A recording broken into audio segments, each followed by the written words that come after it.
আসসালামু আলাইকুম সম্মানিত দর্শক। আজকে আমরা যে বিষয়টা আলোচনা করব মার্কিন প্রেসিডেন্ট ডোনাল্ড ট্রাম্পের যেই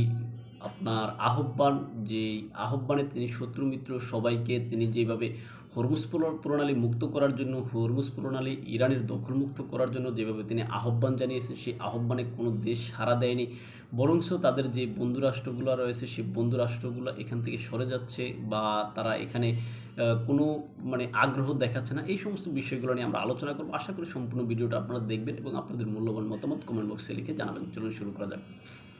সম্মানিত দর্শক, আপনারা জানেন মধ্যপ্রাচ্যের যে যুদ্ধ চলমান, এই যুদ্ধে আসলে বিশ্বের অনেক দেশেরই কোনো সমর্থন ছিল না বা এখনও নাই। এখন মার্কিন যুক্তরাষ্ট্র ইসরায়েলের প্ররোচনায় যে যুদ্ধ শুরু করেছিলেন গত 28শে ফেব্রুয়ারি, ইরানের যে সর্বোচ্চ নেতা আয়াতুল্লাহ আলী খামেনি এবং ইরানের কিছু শীর্ষ পর্যায়ের নেতৃবৃন্দকে হত্যা করার মাধ্যমে, এইটা আসলে ইতিহাসের নজিরবিহীন অবস্থা, সেটা সবাই বলছেন। সকল সামরিক বিশ্লেষকগণ বা বেসামরিক বিশ্লেষকগণ সবাই কিন্তু একই কথা বলছেন।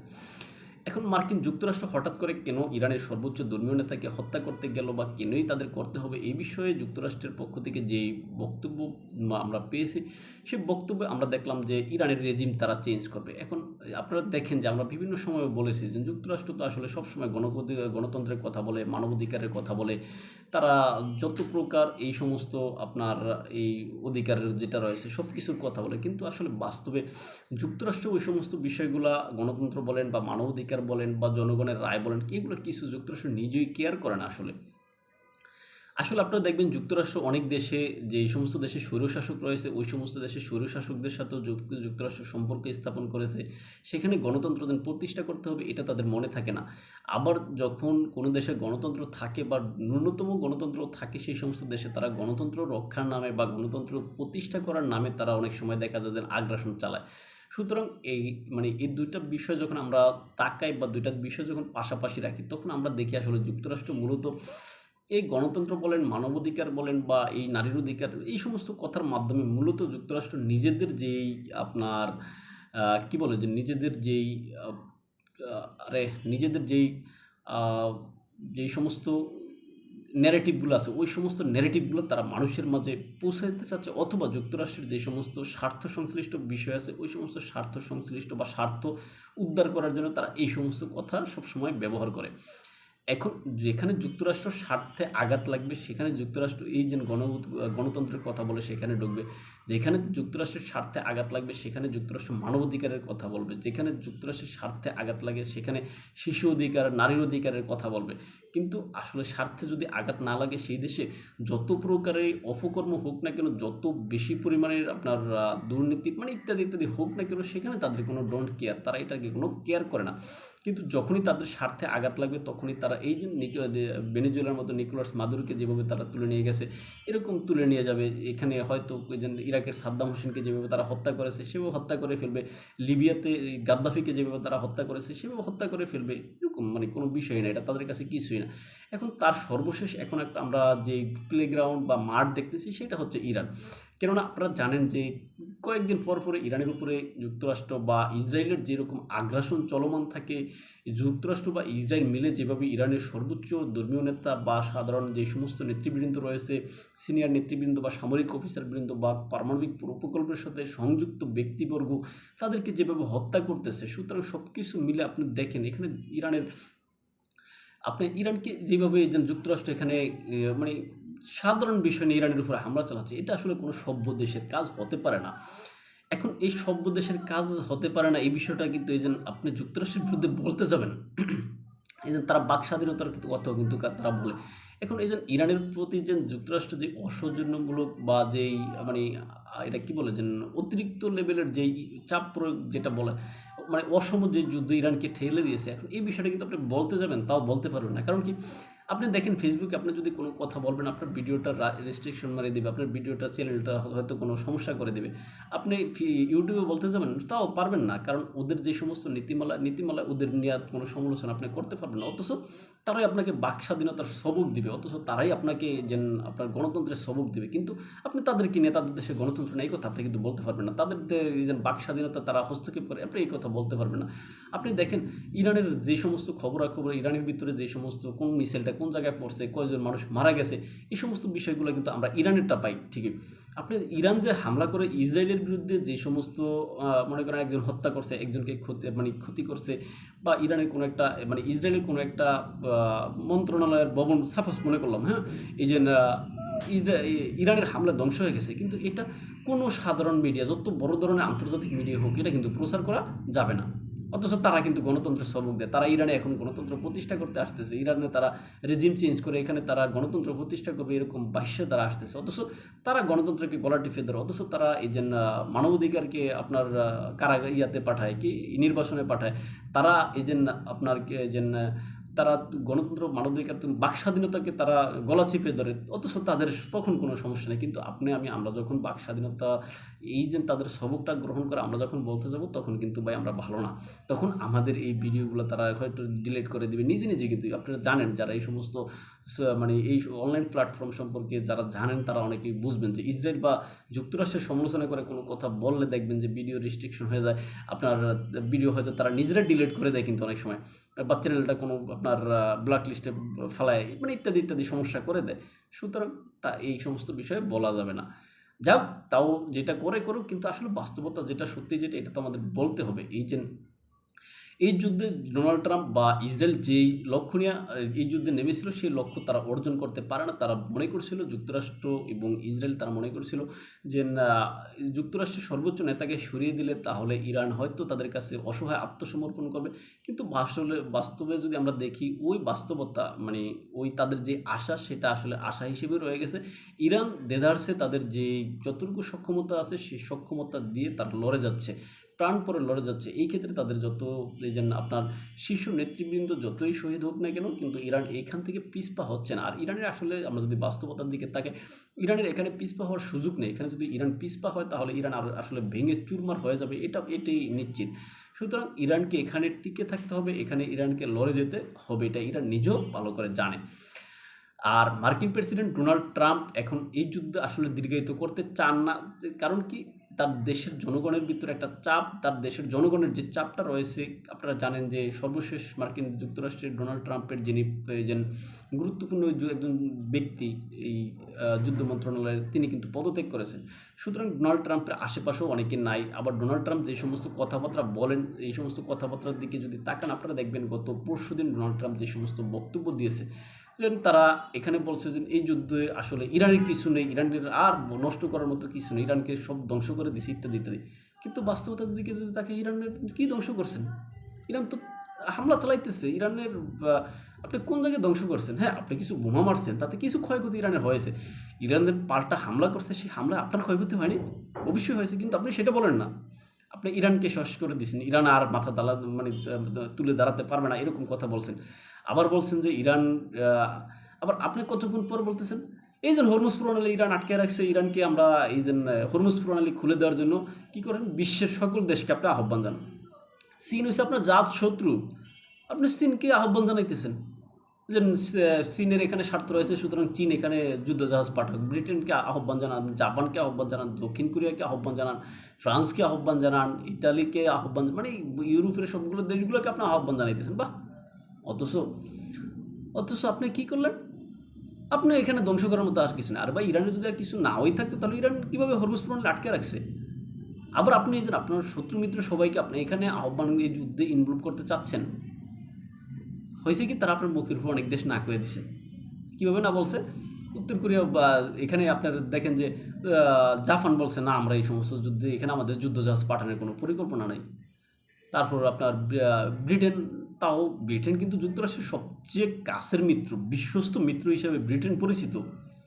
ব্রিটেন বলছে না, আমাদের এখানে কোনো পরিকল্পনা নেই, এখানে আমরা যুদ্ধজাহাজ পাঠাবো বা কি এরকম পরিকল্পনা আমাদের নাই হরমুজ প্রণালীতে যাওয়ার।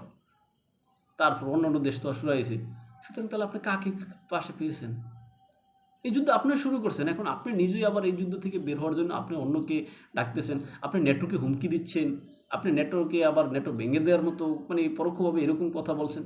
আসলে হয়েছে, ডোনাল্ড ট্রাম্প নিজে কি বলতেছে, সব বিরোধিতা তার নিজের ভিতরে রয়েছে। তিনি কখনো এই সমস্ত দেশগুলোকে এই যেন আহ্বান জানাচ্ছে যেন আপনারা আসুন, হরমুজ প্রণালীকে আমরা সবাই মিলে মুক্ত করি, ইরানের দখল মুক্ত করি, হরমুজ প্রণালী ইত্যাদি ইত্যাদি কথা বলেন। আবার পরোক্ষভাবে তিনি বলেন যে না, আমরাই সেরা, আমরাই বিশ্বের সবচেয়ে বড় সামরিক শক্তির অধিকারী, সুতরাং আমাদের কারো সহযোগিতা দরকার নেই। অথচ 2 মিনিট আগেও তিনি নিজেই এই সমস্ত দেশগুলোতে সহযোগিতা চায় ভাই। আবার তিনি বলে যে না, আমরা বিশ্বের সবচেয়ে সেরা, আমাদের সহযোগিতার দরকার নেই। আমাদের দক্ষিণ কোরিয়ায় 50,000 সৈন্য আছে, আমাদের জার্মানিতে 50,000 সৈন্য আছে, আমাদের কি অন্য কোনো দেশে অমুক অত হাজার সৈন্য আছে, সুতরাং আমাদের দরকার নেই কারো সহযোগিতা। মানে নিজে কি বলে, কখন কি বলে তিনি নিজেও বোঝে না। তিনি এতদিন বলতো যে ইরান হরমুজ প্রণালী আটকে রাখতে পারবে না, ইরানের কাছে ইরানের সেই সক্ষমতা নাই, এখানে তারা বোম মেরে তারা এই যে হরমুজ প্রণালী মুক্ত করবে, মানে ইত্যাদি ইত্যাদি কথাবার্তা। তাদের যুদ্ধ জাহাজ গিয়ে কোনো তেলের ট্যাঙ্কারকে পাহারা দিয়ে নিয়ে এসে তারা এই হরমুজ প্রণালী পার করাবে ইত্যাদি ইত্যাদি। হ্যাঁ, কিন্তু দেখা গেল ইরান যখন এই হরমুজ প্রণালীর মাইন পুঁতে রাখলো, মাইন পুঁতে রাখার পর এখন কী হয়েছে, এখন তো আর তাদের মুখে কোনো জবাব নাই, তাদের মুখে জবাব নেই। ইরান দেখিয়ে দিয়েছে যে আসলে দেখ বেড়া, আমার এলাকা, আমার রাজ্যে আমি মাস্তান, আমার এই মাস্তানিতে আমি বেড়া তোকে কেন অ্যালাউ করবো। সুতরাং ইরান যে বিষয়টা করছে, ইরান দেখিয়ে দিয়েছে যে আমার যতটুকু সক্ষমতা আছে অতটুকু সক্ষমতা দিয়ে আমি পারি। এখন ইরান যদি এই অবস্থায় হেরেও যায়, ইরান হেরে যাওক এটা আমি চাই না, কিন্তু আমি সাধারণভাবে যেটা বলতেছি, ইরান যদি এখন হেরেও যায় তাহলে ইরান তার নিজের জন্য হারবে না, ইরান তার নিজের সর্বোচ্চতাটা দিয়ে চেষ্টা করতেছে। কিন্তু মার্কিন যুক্তরাষ্ট্র এবং ইসরায়েল তাদের কিছু কূটনৈতিক বন্ধুবান্ধব নিয়ে এখানে ইরানকে হারানোর হয়তো চেষ্টা করতেছে, কিন্তু এক্ষেত্রে এর দায়, মানে ইরান যদি হেরে যায় এর দায় কিন্তু ইরানের হিসেবে আমি দেব না। কারণ কি, এর দায় হবে মধ্যপ্রাচ্যের অন্যান্য মুসলিম যে সমস্ত দেশগুলো রয়েছে ওই সমস্ত দেশগুলোর। কারণ ওই সমস্ত দেশগুলো যদি এই মুহূর্তে ইরানের পাশে থাকতো, ওই সমস্ত দেশগুলো যদি এখন ইরানকে সর্বাত্মক সহযোগিতা করতো, অথবা পরোক্ষভাবেও যদি ইরানকে মানসিকভাবে প্রশান্তি দেওয়ার জন্য কিছু কথাবার্তা বলতো, বা তাদের যেই ভূখণ্ডগুলো ইরানের বিরুদ্ধে ব্যবহার করতে না দিত, তাহলে ইরানের এখানে বিজয়ের একটা সম্ভাবনা থাকতো। কিন্তু ইরানকে এখানে মানে একদম যে জিরোভাবে মানে হাত পা বেঁধে যেন আলোচনার টেবিলে নিয়ে বসাইবে, সেটা এখনও হচ্ছে না বা এখনও পারতেছে না। তাই মার্কিন প্রেসিডেন্ট ডোনাল্ড ট্রাম্প তাদের অন্যান্য সকল মিত্রকে এখানে নিয়ে আসার জন্য, এই যুদ্ধতে ইনভলভ করার জন্য তারা চেষ্টা করতেছে। এখন সেই সমস্ত দেশগুলো হয়তো কৌশলে বা যে কোনোভাবে হোক এই যুদ্ধ থেকে এড়িয়ে যেতে চাইছে, এই যুদ্ধ থেকে দূরে সরতে চাইছে। এখন এক্ষেত্রে ইসরায়েল করতেছে কি, ইসরায়েল মানে যুক্তরাষ্ট্রের পক্ষ হয়ে বিভিন্ন কূটনামি করতেছে। ইসরায়েল কিন্তু কূটনামিতে চেতা, যে কূটনামি হয়েছে কি, এই যে গিয়ে সংযুক্ত আরব আমিরাতের এই সৌদি আরবের যেই আপনার তেল কোম্পানি রয়েছে, রাষ্ট্রীয় মালিকানাধীন তেল কোম্পানি আরামকো, এই যে আরামকোতে গিয়ে হামলা করে, দায় দেয় কি ইরানের, যে ইরান তোমার উপরে হামলা করেছে। আসলে সাধারণ মানুষ কিন্তু এই কথাই বলো, আমরাও কিন্তু এটা ভাবছিলাম যে ইরান হামলা করেছে, কিন্তু পরে দেখা গেল কি হামলা করছে ইসরায়েল। সুতরাং এরকম আবারও যেন গ্রিক সাইপ্রাসে যে হামলা হয়েছে, ড্রোন হামলা, ইরান বলছে যে আমি তো এদিকে কোনো হামলা করি নেই, অথচ হামলা ইরানের দিক থেকে গেছে। ইরান নিজে বলতেছে আমরা এখানে হামলা করিনি, কিন্তু হামলা ইরানের ভিতর থেকে গেছে। অর্থাৎ তারপর আমরা তুরস্কের ক্ষেত্রে দেখেন, তুরস্কের ভিতরে তুরস্কের আকাশসীমায় যে ড্রোন গেছে বা মিসাইল গিয়েছে, সেই মিসাইলের বিষয়ে তুরস্কের পররাষ্ট্রমন্ত্রী যখন ইরানকে ফোন করলো, ইরানের পররাষ্ট্রমন্ত্রী বা ইরানের রাষ্ট্রপতির সাথে তুরস্কের রাষ্ট্রপতি কথা বললো, সেখানে তারা এই বিষয়ে বললো যে না, আসলে আমরা কোনো ড্রোন বা মিসাইল তোমাদের আকাশসীমায় নিক্ষেপ করিনি বা তোমাদের দিকে আমরা ছাড়িনি। এখন এখানে তাহলে মারছে কারা? মারছে ইরানের ভিতরে থাকা যুক্তরাষ্ট্র বা ইসরায়েলের যে গুপ্তচর বা যে সমস্ত এই গুপ্তচররা বসে আছে, ওরা মারছে। কারণ কি, এই যুদ্ধতে ইরানের বিপক্ষে ওই সমস্ত দেশগুলোকে খেপিয়ে তোলার জন্য, ইরানের বিপক্ষে যুদ্ধ করার জন্য ওই সমস্ত দেশগুলোকে খেপিয়ে তুলে ওই সমস্ত দেশগুলোকে যুক্তরাষ্ট্র এবং ইসরায়েলের পক্ষে নিয়ে তারা এখানে ঝাঁপিয়ে পড়বে এই জন্য। সুতরাং এখানে চতুর্দিকে আমাদের বাংলাদেশে নির্বাচনের সময় একটা কথা দেখলাম যে জামাত সমর্থিত যারা রয়েছে তারা বলতো, সেটা কি, যে খেলা চলছে অন্য লেভেলে, এরকম একটা কথা। যদিও তারা হেরেছে, হ্যাঁ, তারপরও তাদের এই কথাটা, খেলা চলতেছে অন্য লেভেলে। এখন ইসরায়েল এবং যুক্তরাষ্ট্রের ক্ষেত্রে এই কথাটা প্রযোজ্য, যেন খেলা তারা অন্য লেভেলে চালাচ্ছে। সেই অন্য লেভেলে চালাতে গিয়ে তারা ইরানের বিপক্ষে সকল দেশকে তারা একত্রিত করার চেষ্টা করছে। এখন তারা সেখানে কতটুকু সফল হবে, কতটুকু ব্যর্থ হবে, সেটা হয়তো সময় বলে দেবে। তবে ইরান এখন পর্যন্ত সফল আছে, যদিও ইরানের ক্ষয়ক্ষতি কম না, তারপরেও ইরান এখন পরিমাণে ঠিক পর্যায়ে আছে, সঠিক সময়ে আছে। তারা তাদের যতটুকু শক্তি আছে তা দিয়ে তারা তাদের হরমুজ প্রণালী বন্ধ করে দিতে পেরেছে। এখন এই হরমুজ প্রণালী যদি ইরানের হাতে না থাকতো হয়তো বা ইরান আরও আগে আত্মসমর্পণ করার দ্বারপ্রান্তে চলে যেত। সুতরাং এই হরমুজ প্রণালী এবং ইরানের যতটুকু মিসাইল সক্ষমতা রয়েছে তা দিয়ে ইরান এখনও টিকে আছে। সুতরাং ইরান ভবিষ্যতেও টিকে থাকবে বলে আমরা বিশ্বাস করি। এবং এখানে এই যুদ্ধের একটা মানে যেটা বলে অসম যে যুদ্ধ, এই অসম যুদ্ধে সমতার ভিত্তিতে সমাপ্ত হবে বলে আমরা আশা রাখতে পারি। এখানে যুক্তরাষ্ট্র এবং ইসরায়েল মিলে যে সমস্ত শর্ত দিবে ওই সমস্ত শর্ত মেনে যদি ইরান এখানে যদি আত্মসমর্পণ করে তাহলে ইরানের নিজের ব্যক্তিত্ব বলতে কিছু আর থাকবে না। সুতরাং ইরান এখানে তার নিজের ব্যক্তিত্ব ধরে রাখার জন্য ইরান এখানে অসহায় আত্মসমর্পণ না করে ইরান যতটুকু পারতেছে ভাগের মতো লড়ে যেতে চাইছে। সুতরাং ইরানের এটাই করা উচিত বলে আমি মনে করি। তাই ভালো থাকবেন সবাই। আর হরমুজ প্রণালী যেই বন্ধের জন্য, হরমুজ প্রণালী মুক্ত করার জন্য যুক্তরাষ্ট্রের যে আহ্বান, সেই আহ্বানগুলো তাদের কোনো মিত্র দেশই এখনও পর্যন্ত সাড়া দেয়নি। সুতরাং এই যুদ্ধে ডোনাল্ড ট্রাম্প ইসরায়েলকে ছাড়া আর কাউকে পাশে পাচ্ছে না দেখা যাচ্ছে। তবে এই পশ্চিমা দেশগুলোর যে যুক্তরাষ্ট্রের যে সমস্ত মিত্রগুলো রয়েছে, পশ্চিমা দেশগুলো, এই সমস্ত দেশগুলোর আসলে সিদ্ধান্ত বদল করতে সময় লাগে না। হয়তো আরেকটা কোনো একটা প্রেক্ষাপট তৈরি হবে, তখন দেখবেন হঠাৎ করে এই সমস্ত দেশগুলো আবার এই যুদ্ধে ইনভলভ হয়ে গেছে। এই জন্য এখন হরমুজ প্রণালী খোলার জন্য তারা যাইতে চায়নি, হয়তো তখন দেখা যাবে আবার যেতেও পারে। তাই আসলে আন্তর্জাতিক এই সমস্ত বিষয়গুলো স্থায়ীভাবে কোনো যে আজকে যেটা বলছে ওইটাই এরকম না, হয়তো সিদ্ধান্ত তাদের পরবর্তীতে পাল্টাইতেও পারে, তারা হরমুজ প্রণালী মুক্ত করার জন্য যেতেও পারে। যাক, তখন দেখা যাবে, তখন আলোচনা হবে। তাই আজকে এখানেই শেষ করলাম। ভালো থাকবেন সবাই। দেখাবো অন্য কোনো ভিডিওতে, অন্য কোনো বিষয়। আমাদের যদি আপনারা ফলো করতে চান ইউটিউব এবং ফেসবুকে স্বপ্নচারীর কথা নামে, ইনস্টাগ্রাম ও টিকটকে এনে তার সময় দেখতে পারেন। আল্লাহ হাফিজ।